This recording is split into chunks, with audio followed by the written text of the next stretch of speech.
Next, we continue our coverage of this conference with a discussion on... Is Professor of Political Science and Director of International Security Policy Studies in the School of International and Public Affairs at Columbia University. That, I think, is the longest title I've ever read.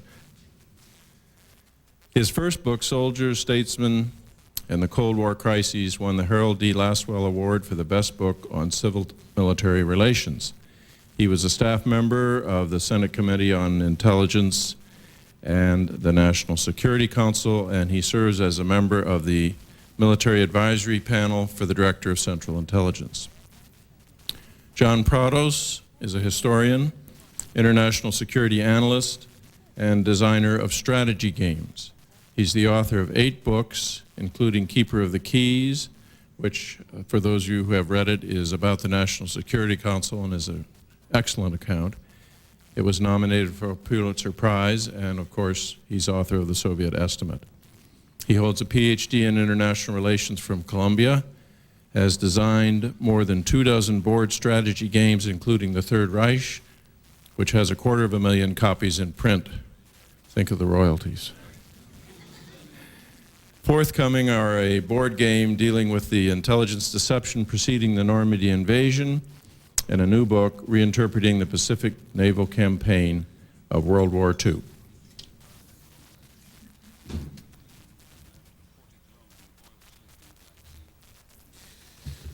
Let me just get organized here for a second. I have a lot of material, as David mentioned, that this particular discussion is based on. I'm not going to try to actually go through it all, but in the manner of experimental results in laboratories, you might find my comments peppered with little numbers and letters. For those of you who care to go look up the estimates that I'm referring to, you can by using those numbers and letters. ORE is the name of the Office of Research and Estimates, also Office of Reports and Estimates, which did most of these estimates during the late 1940s. And then the word NIE stands for National Intelligence Estimate, which was the name for the same kind of report after a unit was set up for this in 1950. And there's also the nomenclature SE, or Special Estimate, which was the name at that time for the form of reporting that today we know as the Special National Intelligence Estimate, or SNIE. The numbers here are numbers, index numbers, that you can find those reports by. You will actually find some of the reports that I'm going to refer to in the compilation of documents that was issued for this conference. Others will be available in the National Archives and Records Group 1, which contains the records of the Central Intelligence Agency. Just to begin, I want to make a couple of caveats. First of all, although our stack of estimates was a foot high, that does not mean that it was complete. Now, some of the reports that, and some of the conclusions that we may draw from this survey of estimates could very well change as a result of the declassification of other material. Just to throw out a quick example, in 1949, fiscal 49, the production numbers on ORE reports went up to number 91. The number that is now in the public domain is only 42. So there's a substantial body of material still classified, still out there, which may modify or change the conclusions to some degree. For example, some of you may know, and in fact, John Rainlaw raised this or mentioned this a couple minutes ago, where in 1948, a report came out from the agency that said that they promised there would be no war for no more than 60 days. Well, I believe that was first cited by Daniel Yergin in his book Shattered Peace. And in looking through the different estimates, I could not find an estimate that made that particular promise, although I did encounter estimates that concluded that the immediate chance of war was low in the context of the 1948 crisis. So, again, until the complete record is out, the conclusions cannot be hard and fast. Similarly, in the case of analytical histories, internal histories of the national intelligence process and of the Central Intelligence Agency, you've got the same kind of problem.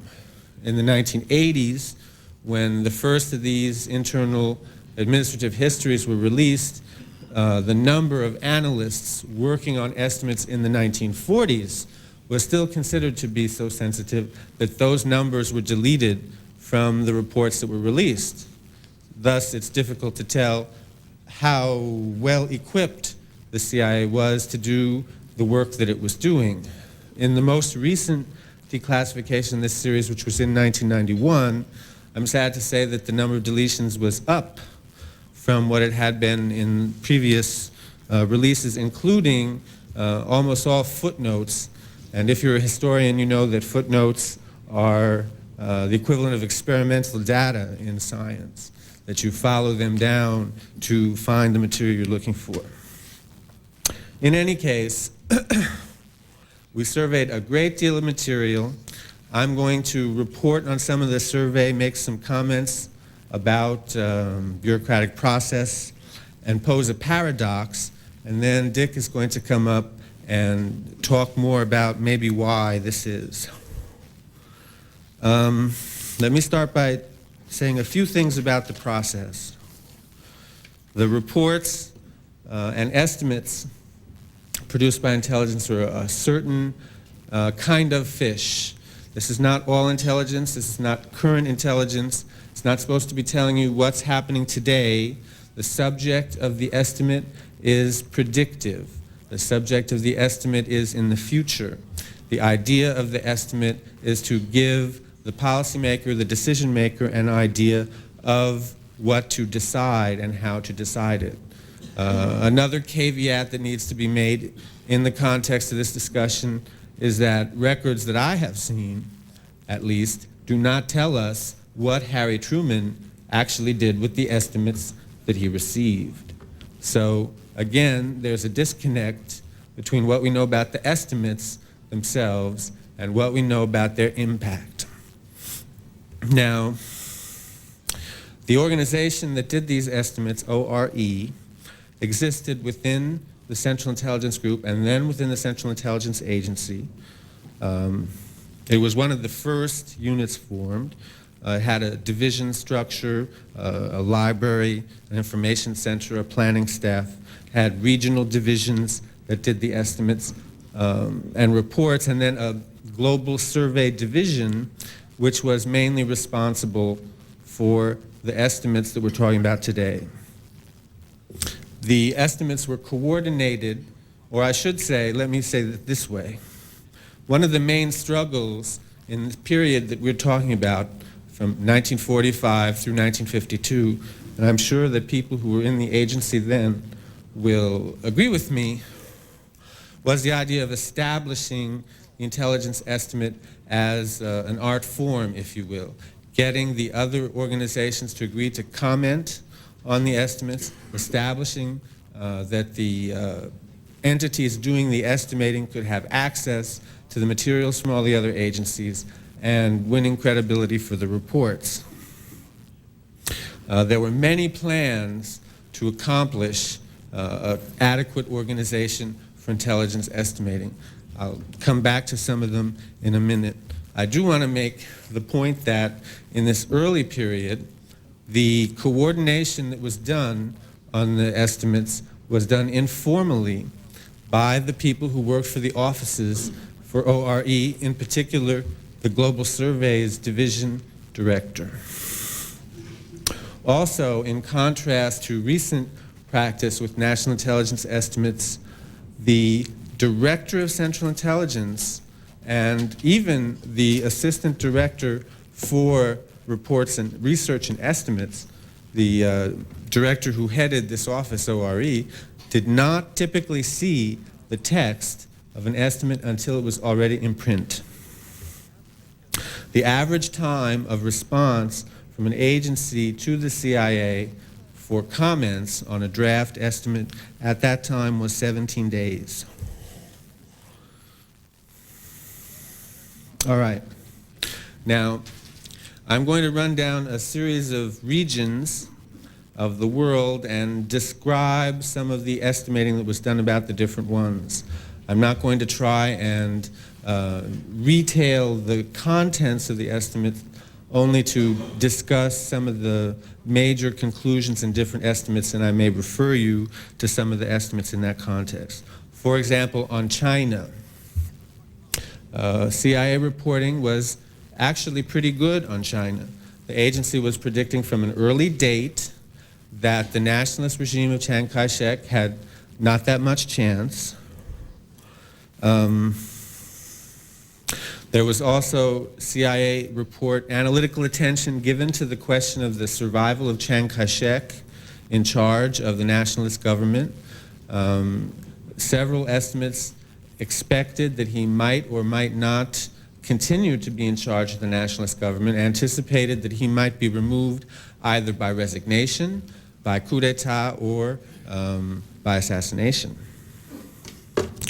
There were also CIA estimates that predicted that there was little chance of a negotiated settlement between the KMT, that is the Nationalist Chinese, and the Chinese Communists.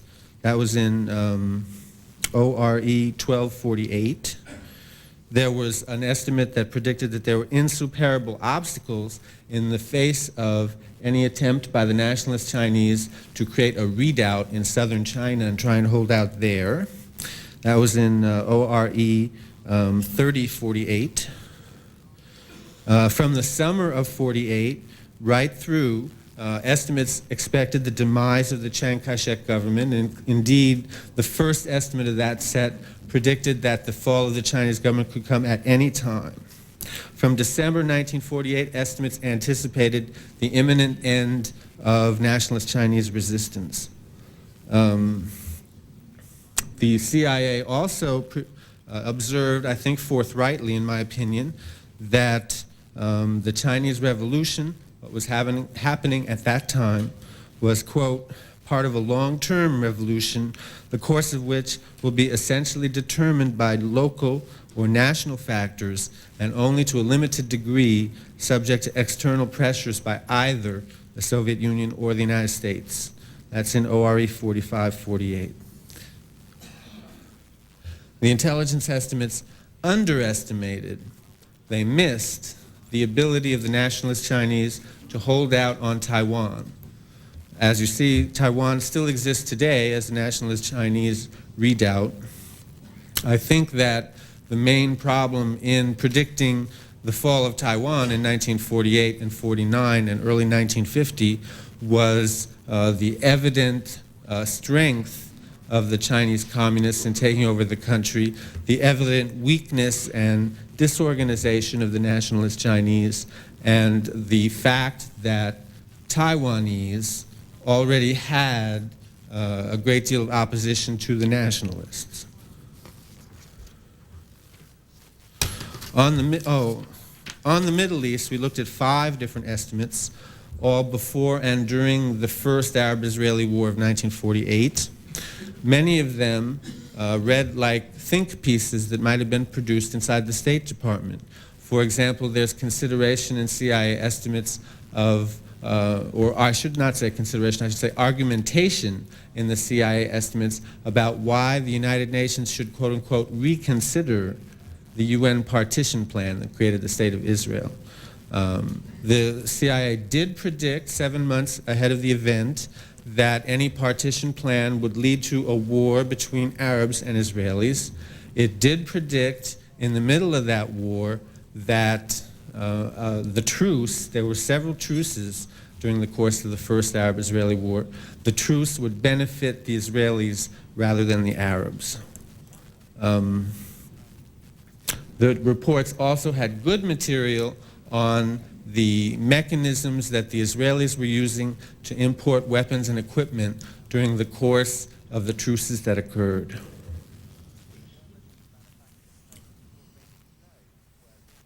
On Yugoslavia, I looked at 5 estimates. Here, I think the key factor is the Korean War. Tito more or less seceded from the Soviet bloc in the late 1940s.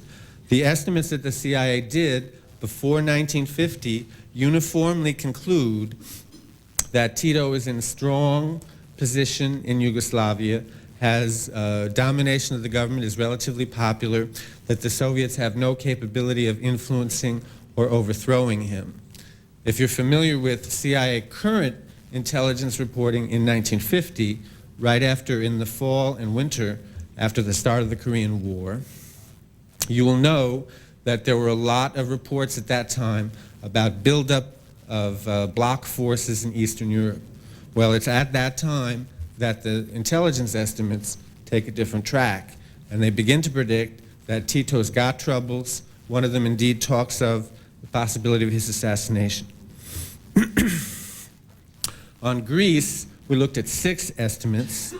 Here, the agency seems to have done some of its worst reporting. The CIA did report from an early date in these estimates that the best chance for the Greek government to win against the insurgent ELAS rebel army was by broadening its government past the content of the far-right wing. But the estimates, I think, contain an undercurrent that is an assumption that communism is monolithic and is Moscow-centered, if you will.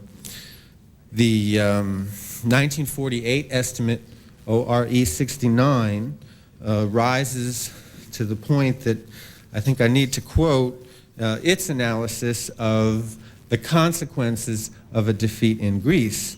This is a February 1948 estimate.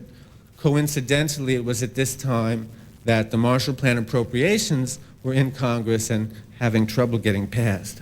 The estimate of the consequences of the fall of Greece was that the USSR would complete its domination of the Balkans. There would be an immediate clamor for American aid, quote, on a scale far exceeding what would have been required to prevent the fall of Greece. There would be psychological and political repercussions which, if unchecked by the United States in counteraction, could result in an international panic, quote unquote. Iran and Kurdistan would immediately fall under Soviet domination. Turkey and the Arab countries would be hard pressed. Italy would go communist within a few months, but in France, de Gaulle would come to power. The State Department dissented from those CIA conclusions. The Navy did as well. The Army and the Air Force refused to comment on CIA political analysis in that estimate.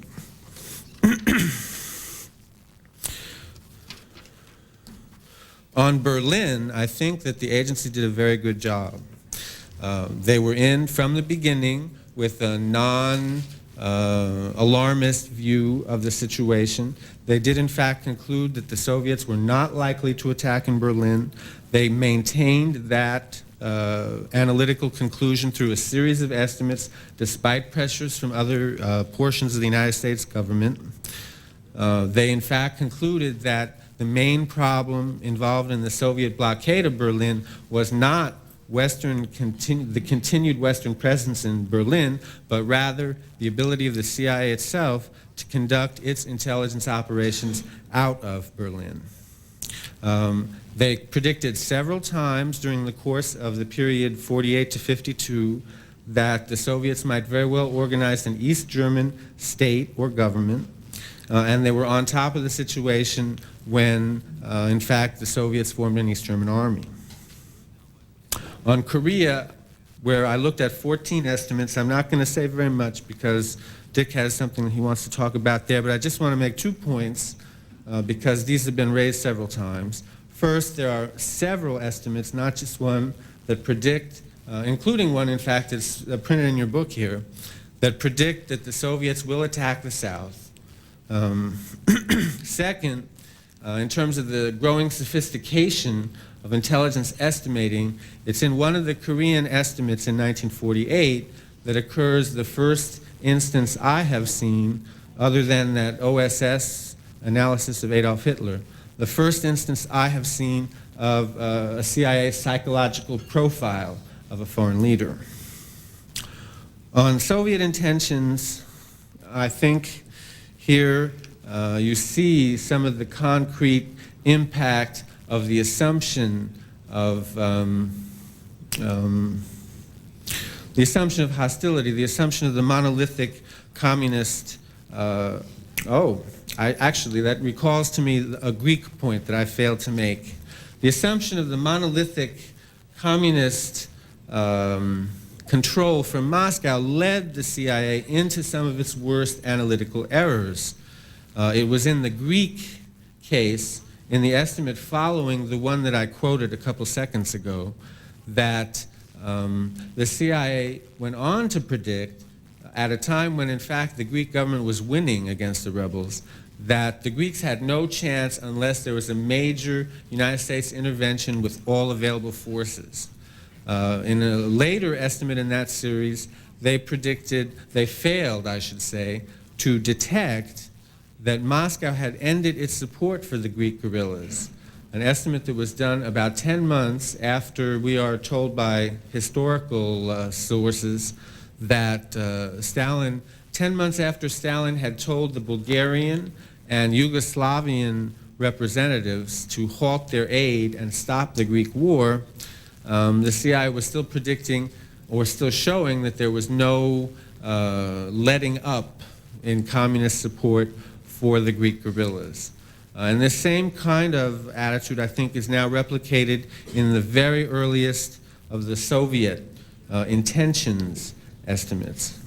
In the 1948 period, during the time now we're talking about of the Berlin blockade, a time of greatly heightened global tension, the CIA was maintaining that there was not a chance of hostilities, that the Soviets were not going to attack.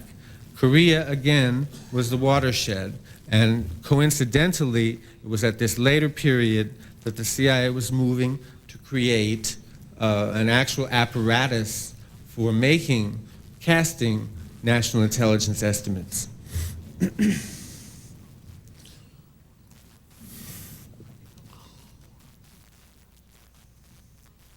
That apparatus was put into place by Director of Central Intelligence Walter Bedell Smith. He made the decision in November 1950. A board of national estimates was created and put into place progressively over the next several months. During that same period of time, the Central Intelligence Agency went ahead and made a first series of about, I believe it was 13 national intelligence estimates.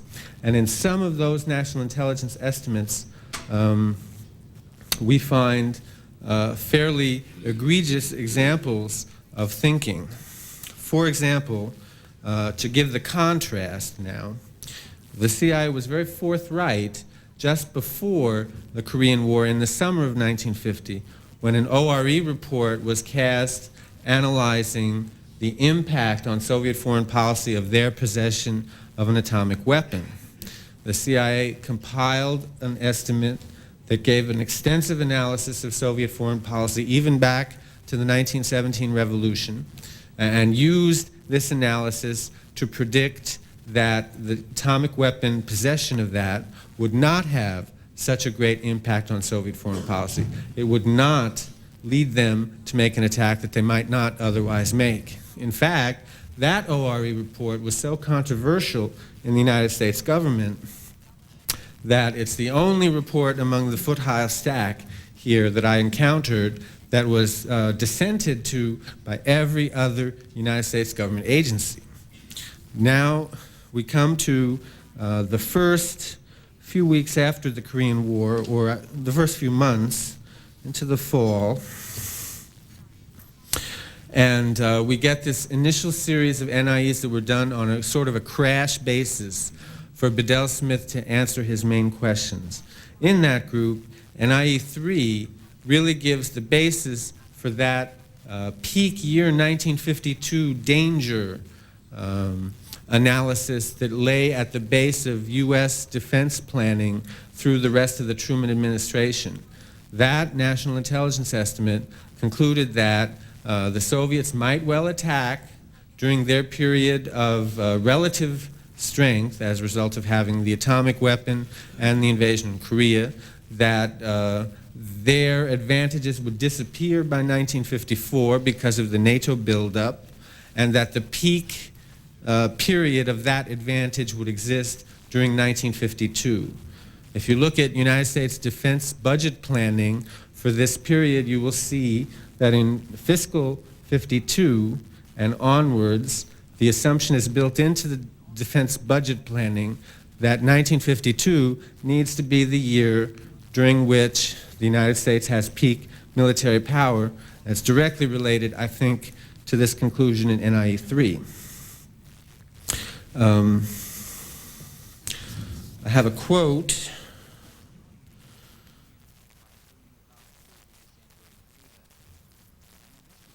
I can find it here.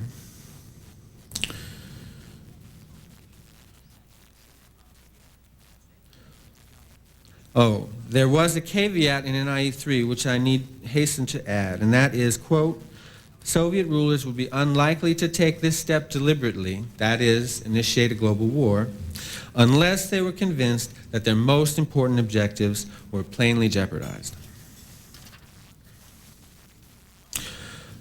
Another of the national intelligence estimates in this initial series of important crash estimates was National Intelligence Estimate 11, and that one contained the somber conclusion that Soviet aggression against the West was likely, quote unquote, regardless of the outcome of the Korean War.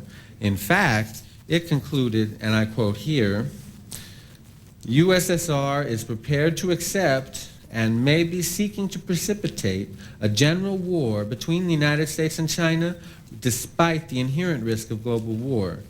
The possibility cannot be disregarded that the USSR may already have decided to precipitate global war in circumstances most advantageous to itself through the development of general war in Asia.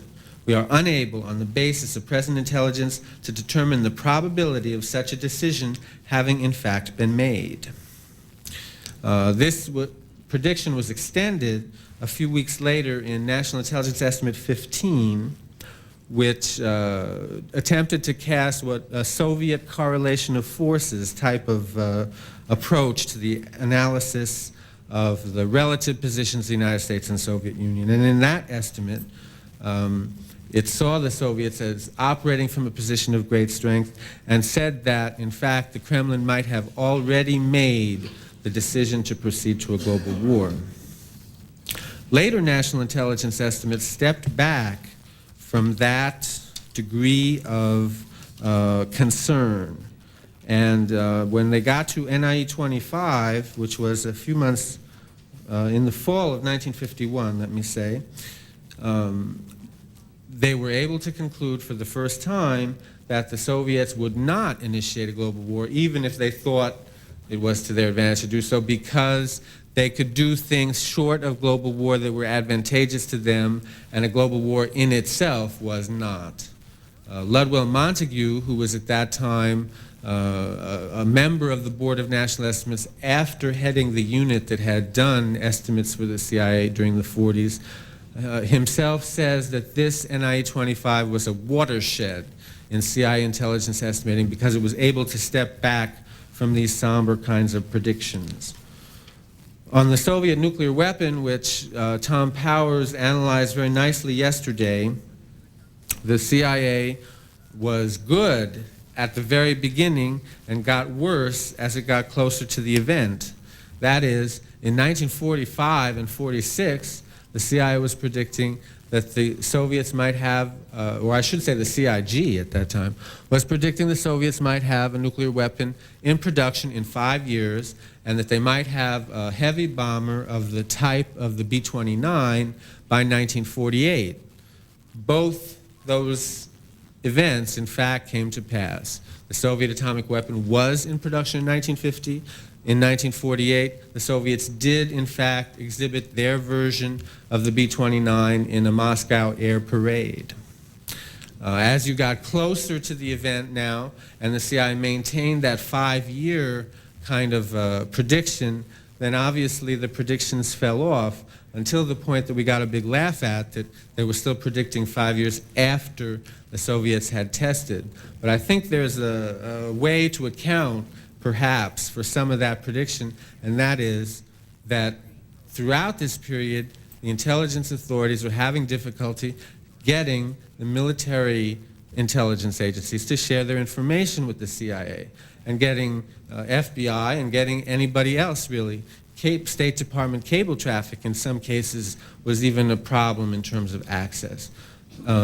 So it's possible that the estimators trying to predict the Soviet A-bomb were not getting access to the kinds of material they needed to change that initial impression of a 5-year lead time for the Soviets.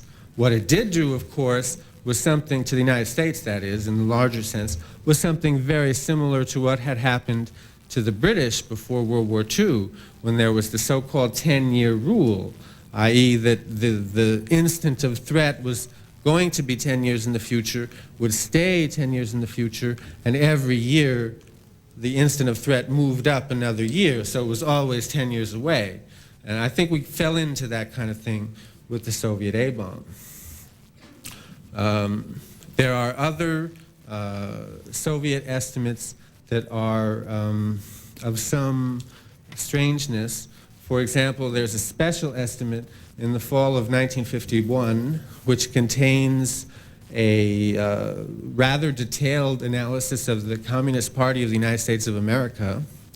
And there's an estimate also in the fall of 1951 about the possibility that the Soviet Union might invade Japan, to which Walter Bedell Smith himself dissented on his own estimate, his own agency's estimate, because the military intelligence agencies were saying that the Soviets would only invade Japan in the context of a global war, and he felt that the Soviets would not invade Japan even if there was a global war.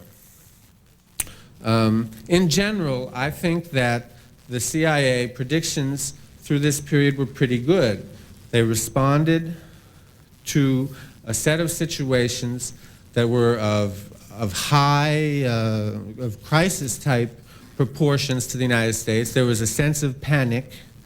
The CIA avoided that panic except in certain discrete kinds of situations, like the immediate aftermath of the Korean War, like the high point in 1948.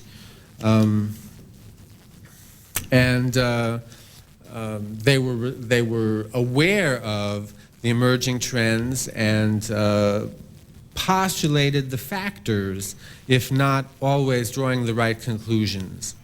In baseball, if you have a 500 batting average, you're doing pretty well. And I think that the Central Intelligence Agency estimates of this period were probably better than 500.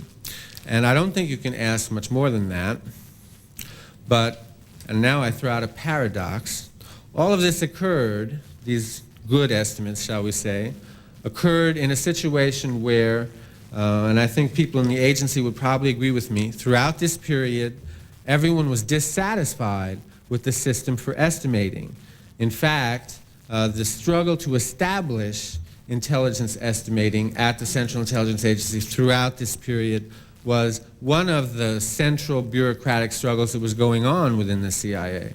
Ludwell Montague, who headed some of these early operations, he had a plan to establish national intelligence estimates as a process at CIA, and that plan went through 6 versions before Bedell Smith created the BNE.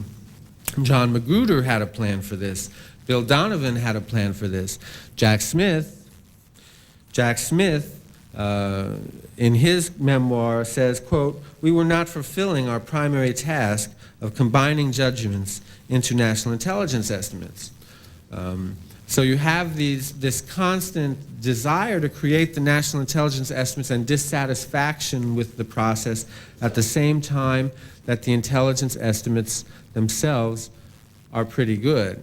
And at that point, I'm going to open it up to Dick for what he has to say.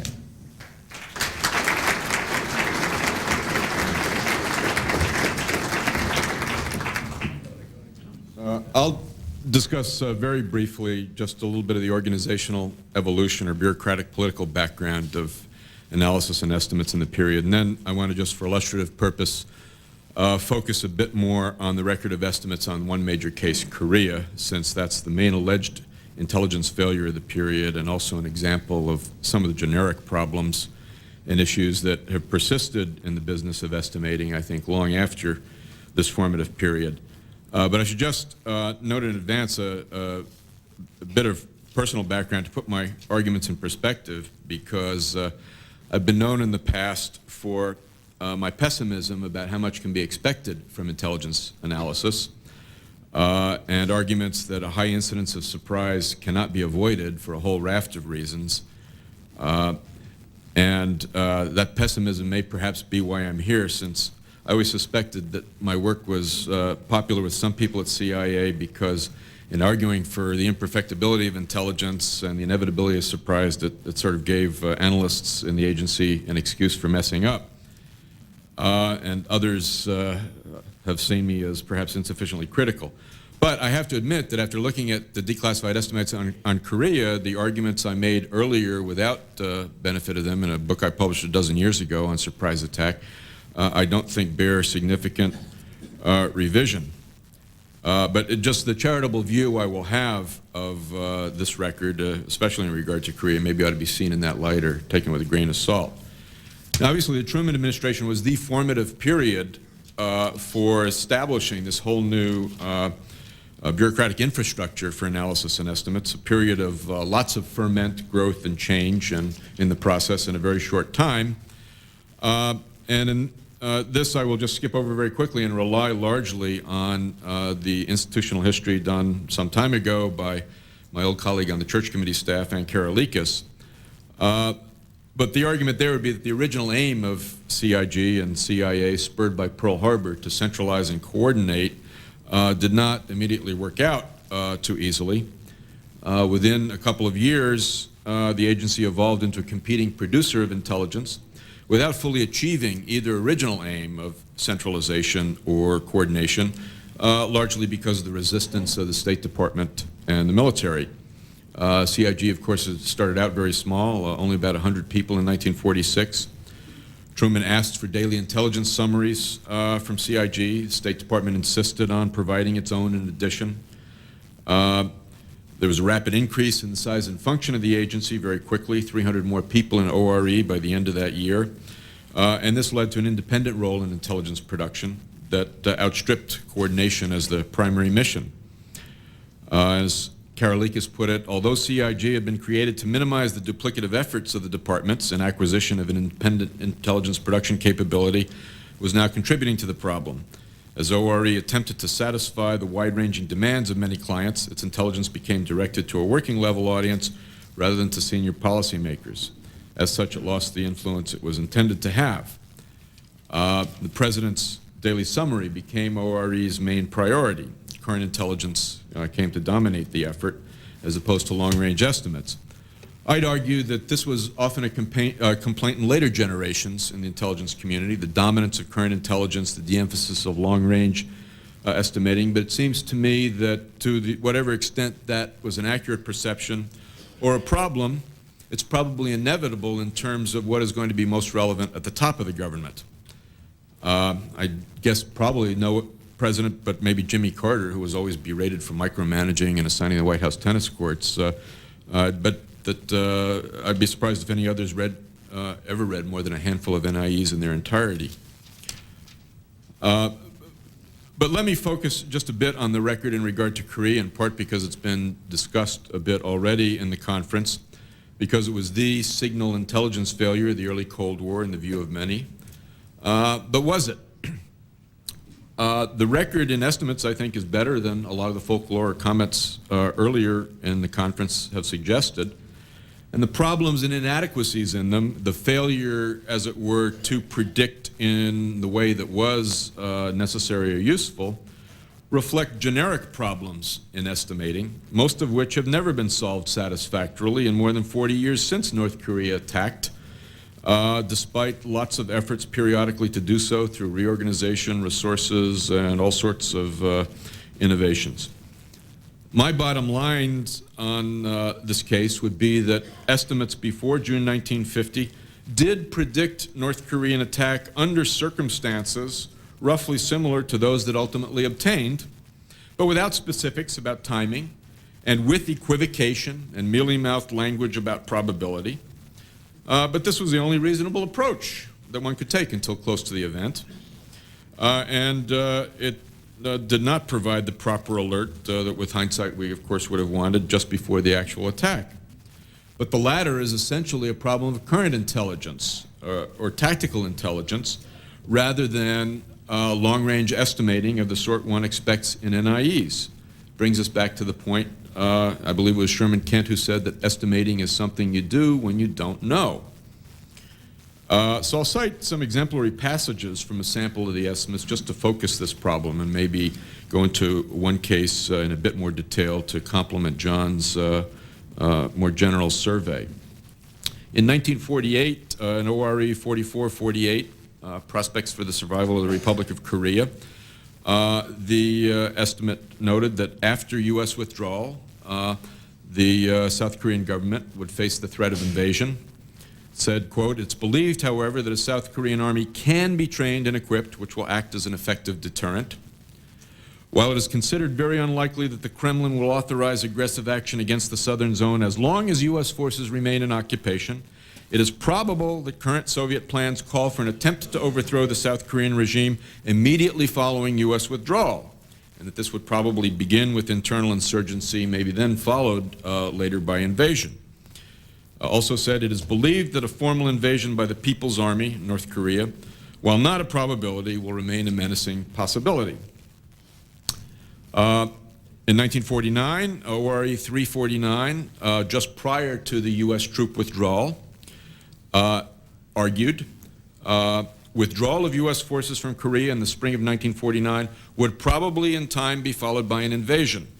U.S. troop withdrawal would probably result in a collapse of the U.S.-supported Republic of Korea.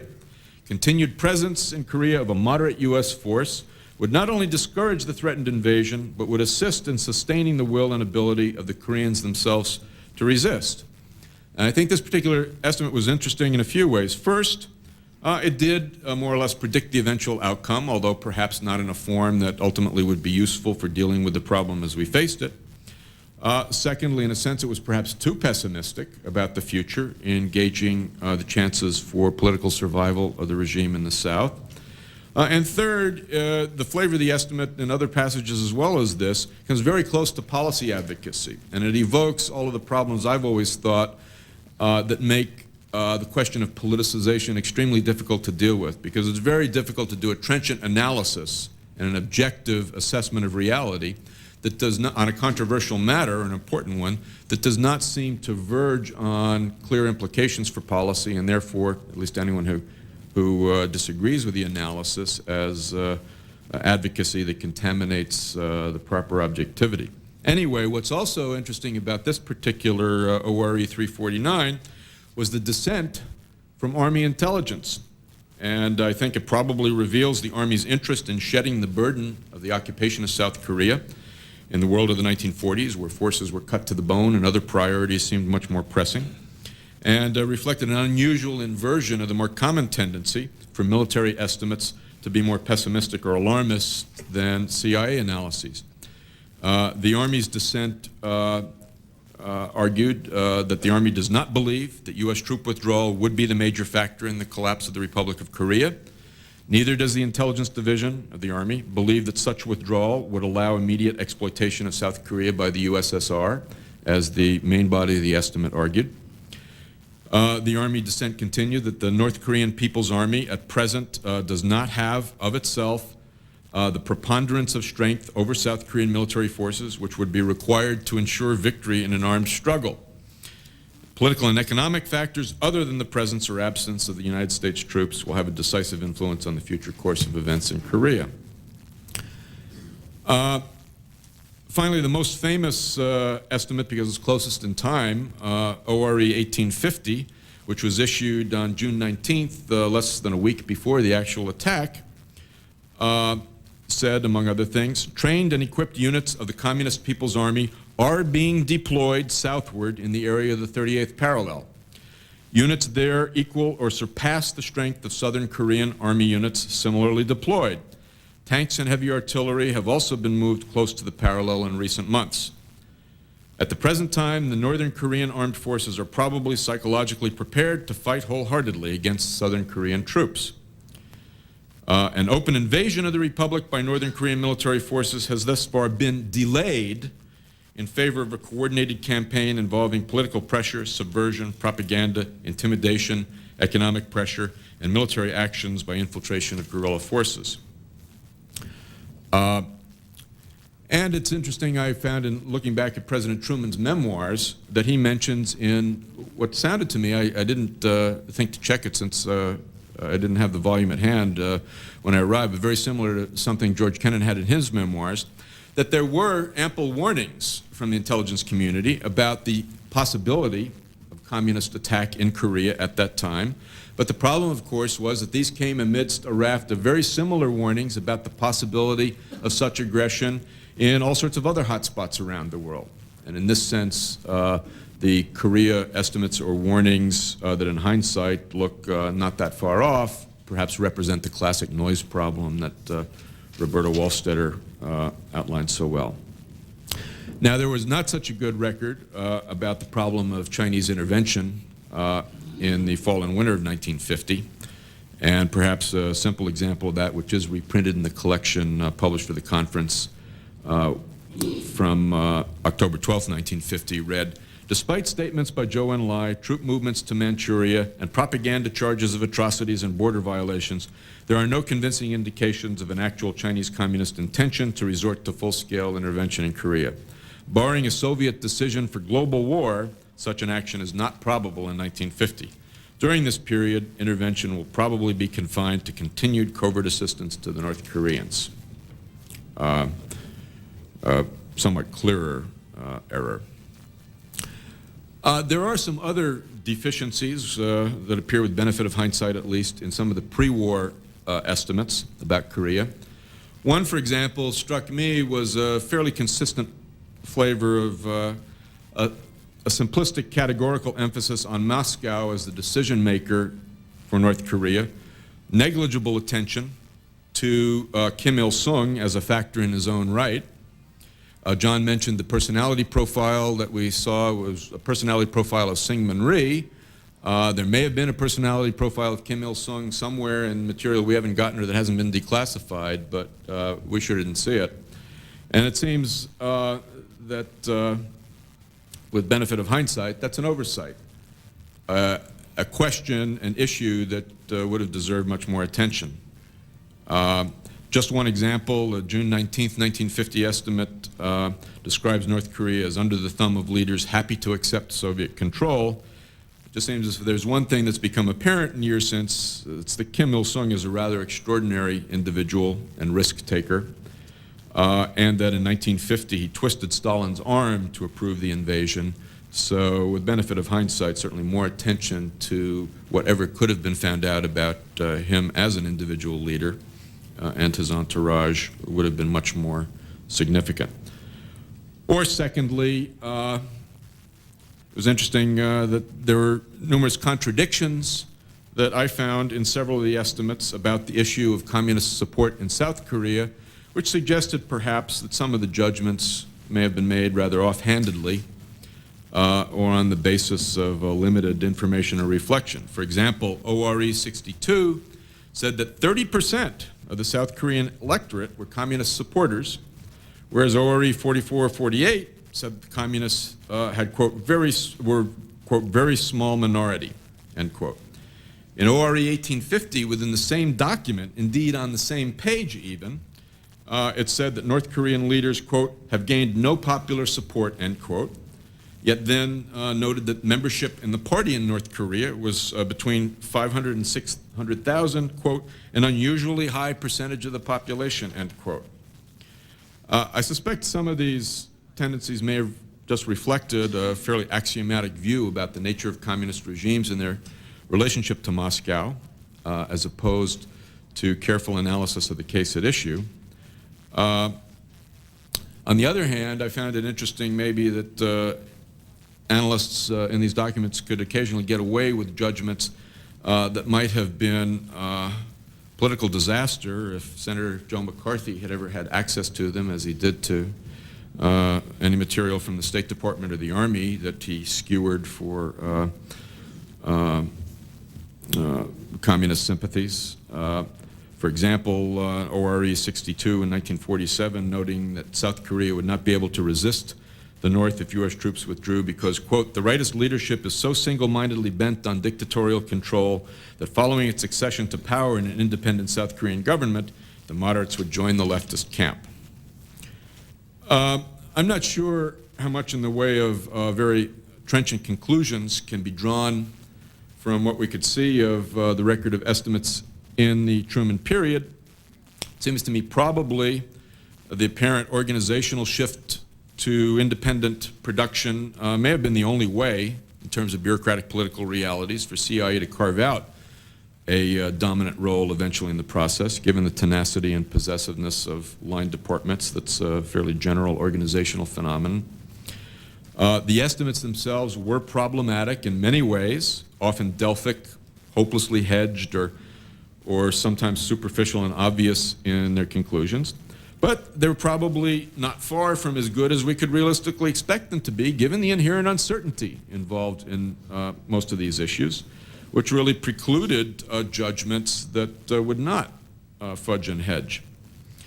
And finally, it's not clear to me how much later evolution of the organization and process brought notable progress in the quality of estimative products. I don't know how one would really seriously try to measure this.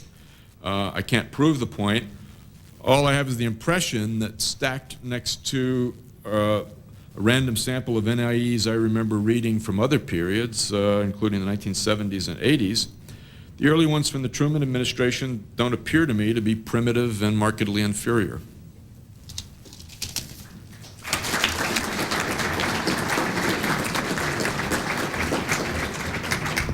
In order to stay on our schedule, I'm afraid we'll have to try and work in questions for this panel later. So would you please, as we did yesterday, either take all your materials with you or put them on the chair and then leave this room for the foyer for a 15-minute break so we can set up. Thank you, and thank the very distinguished panel again.